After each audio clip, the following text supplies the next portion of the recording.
120 secondes de tech vous est présenté par Mon Carnet.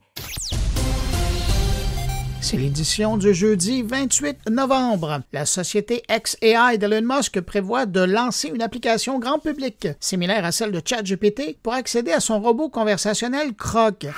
Eleven Labs dévoile Gen FM, un outil d'IA pour créer des podcasts multilingues. Cette nouvelle fonctionnalité disponible sur son application iOS Eleven Labs Reader permet de créer des podcasts à plusieurs voix à partir de divers contenus. Pensons aux vidéos sur YouTube, des textes ou des documents. Cet outil prend en charge 32 langues, dont l'anglais et le français.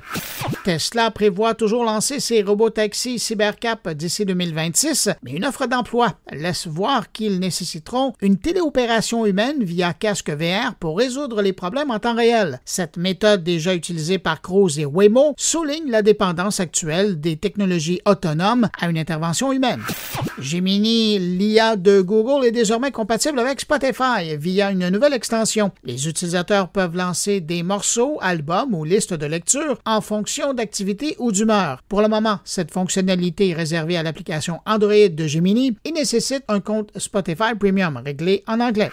L'IA générative Claude, l'agent conversationnel d'Anthropic, propose désormais une personnalisation avancée des styles rédactionnels. Les utilisateurs peuvent choisir parmi 3 styles prédéfinis, formel, concis et explicatif, ou opter pour un ton standard. Il est également possible de créer des styles sur mesure en important des exemples de texte ou en décrivant un style via des instructions.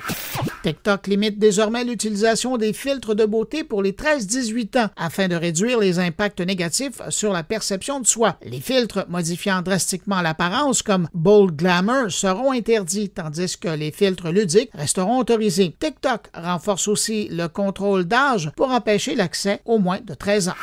En terminant, Instagram introduit une nouvelle fonctionnalité de partage de localisation en direct par message privé, similaire à ce qui est disponible sur Snapchat et WhatsApp. Désactivé par défaut, le partage permet à un destinataire de voir votre position en temps réel pendant 1 heure, avec des options pour interrompre en tout temps. À demain! Pour suivre l'actualité numérique en profondeur, abonnez-vous à Mon Carnet. Articles, entrevues, discussions et réflexions sur le monde numérique vous y attendent. moncarnet.com